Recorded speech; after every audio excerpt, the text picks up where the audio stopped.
This is a super duper IJDM late at night. I've been wanting to do this one for a while and experiment with it. And what this one is something different. Music on floppy. No, I did that one already. This one I wanted to try because I just want to see if it was possible. And I'm going to use a different type of laptop and go into kind of Windows era for it. This is video on floppy. Is it possible? Let's find out. Okay, first thing we're going to do is take the floppy and put it in. I have already made a video that fits on a floppy, and you can't fit much on a floppy disk. So it's one of those things. It's video and audio together takes up a lot more space, and that's my floppy drive. Okay, let's see if it reads it. And this does have VLC installed, and I just did this real quick with one of the editing programs. I won't mention which one because they're not a sponsor. So, and they charge crazy for their software now, and I won't mention which one it is. It's one of the predominant ones, and not made by Apple. Anyways, the file is obviously right there, and we're just gonna pull up this clip. Is this a random movie I grabbed just to see?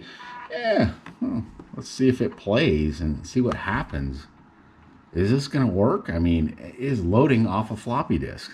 I mean, it really is. Do you know that they use the most sophisticated training? Well, okay, so it's trying to buffer or do something, but this is what I figured because I had the same problem. From the Soviet Union, East and West.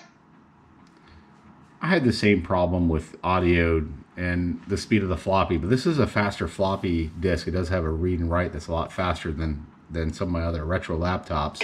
And the newest Olympic power, Trinidad Tobago. And it works, and I think once it fully... Do you know that they use the most sophisticated training methods from the Soviet Union, East and West Germany, and the newest Olympic power, Trinidad Tobago?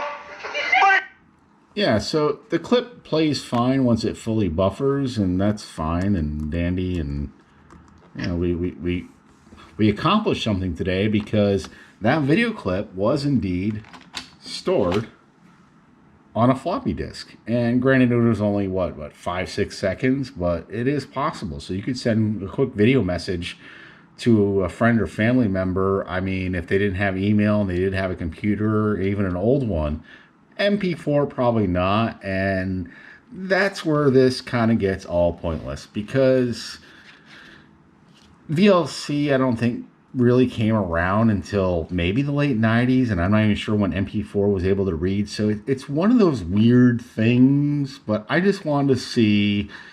And there's all kinds of other stuff going on too that you have to think about with formats. But if I tried to do it in something like MPEG, then I would have had to crush it down so far, even watching like a pixelated mess.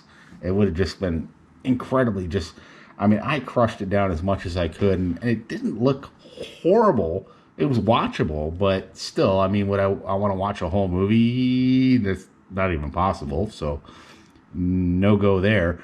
But just one of those weird kind of quick takes I wanted to do right now, late at night, and kind of a strange thing. But I've always been fascinated what floppies could have been capable of if they had developed them a little bit more.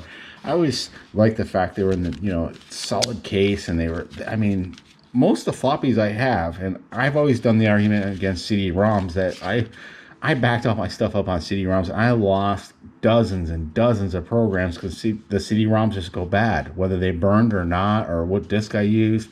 But most of the floppies, I mean, the failure rate is really 80% of them still work, and then the other 20%, no, not so lucky. But you're still able to recover certain pieces that you have in there because the files are so small.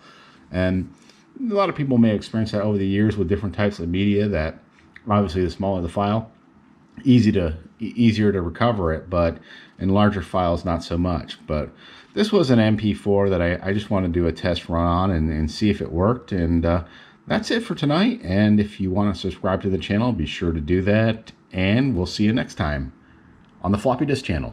No, not really.